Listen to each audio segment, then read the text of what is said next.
Hello everyone. Today I would like to discuss the new psychological horror game Tsunagari Chess School. It has only recently released, but I believe this is going to take the internet by storm. On Steam it looks like another innocent visual novel game with cute girls who you play chess with. But scroll down a little bit and you do start to get hints that something feels a little strange. And if it wasn't obvious, the psychological horror tag. On first glance, it appears to be inspired by another game, Doki Doki Literature Club, but once you start playing, it is quite different. The characters not only start breaking the fourth wall and understand they are stuck in a game, but they actively want to exit the game world and enter your world, the real one. I guess it's time for another theory, a game theory.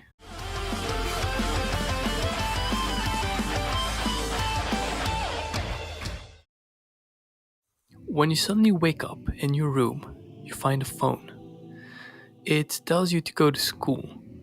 So you do that, and on your way there, you meet a girl called Hinamari. She walks you to the school and introduces you to the people.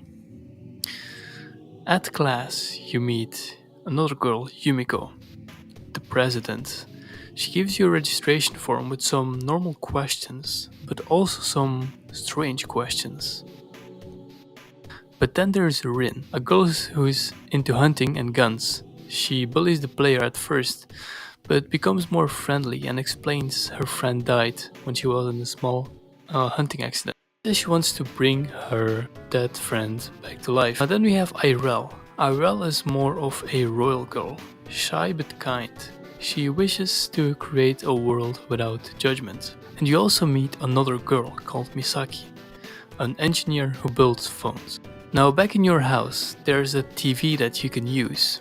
One of the first few days you wake up, you go to class and talk to the girls and go home. But one morning, when you turn on the TV, a murder is mentioned. When you visit the school again, teacher is absent. So the question is, who died? Well, personally, I'm not sure yet. At first I thought it would be the teacher who's dead. But who would kill the teacher? Personally, I think the teacher killed someone. But setting this aside, at the end of class, Hinamari wants to ask you out on a date. Before she can finish her last sentence, someone kills her and she falls to the ground.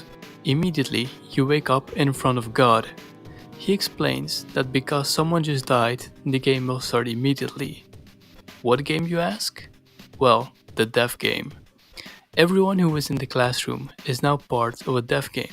He explains that you'll all have to fight until only one person remains alive. And he explains that your phone has special functions. It can ping nearby players within 50 meters to detect them and shows how many players are left alive in the game. An interesting fact is that the amount of players in the game is 16. That's the same number of people who were in the classroom before the game started. And interestingly, this is the same number of pieces on the side of a chessboard. So today I won't be covering all the lore and mysteries, because there's so much. I really want to be this as the first video and a beginning. And I would like you to play the game yourself to help me figure out and solve these mysteries. But I will try to answer some interesting questions on mysteries and try to connect the dots. There is a character at the start of the game who gives us a key. A person called Sora, and he happened to be walking in the park behind you and asks you if you've dropped the key. If you claim the key, you can later find out that it can be used on the closet door in the classroom. Initially, when you inspect the key in your inventory, it mentions the number 413. 413 is also the time Yumiko mentions the clock tower clock broke at. Now, if you remember, you have a flip phone, and this phone has a keypad. You can enter and call numbers. And, well, let's see. If you call 413 on the phone, it will dial. And eventually it will connect and it will say that you're out of range from the lab. A lab? Well, that's strange. But if you stand in front of the closet door in class and call this number in front of the door, you will get something quite spooky.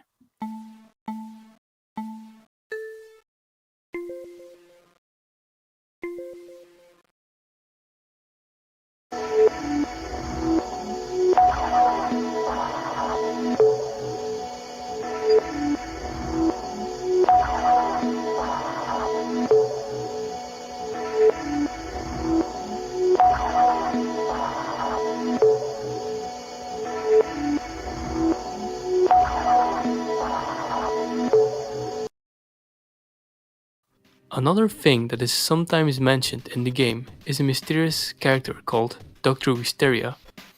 I believe this is probably a scientist or someone who is in control of the game. There is a note in one of the drawers of teacher who says, "Beware of the man with no reflection" by Ethan. And this stands out as this name is not as Japanese sounding as every other character in the game. Is this the player who was here before you? Well, at this time, I'm not sure. I think it's possible that some of the characters, like Yumiko, are an experiment. They were abducted and put into the simulation world. But for what purpose? Something I found very interesting is that randomly during dialogue in class, IRL, one of the girls, mentions that she likes to keep trees in her garden. And one of those trees is Wisteria. I think that's not just a coincidence. I think IRL is connected in some way to Dr. Wisteria. And then, when the game supposedly finishes at the end, why does the game glitch? Well, it does seem that there is more after the ending, as you can replay the game and this will affect your new playthrough of the game. It remembers some of the things that you did.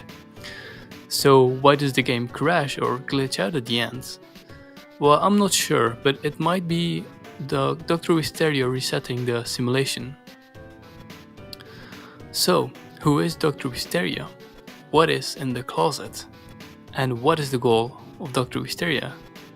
Well, that's all I have for you today. In the next video, I will go deeper to answer those questions. And I think we'll have to dig a lot more deeper to understand the secrets of this game.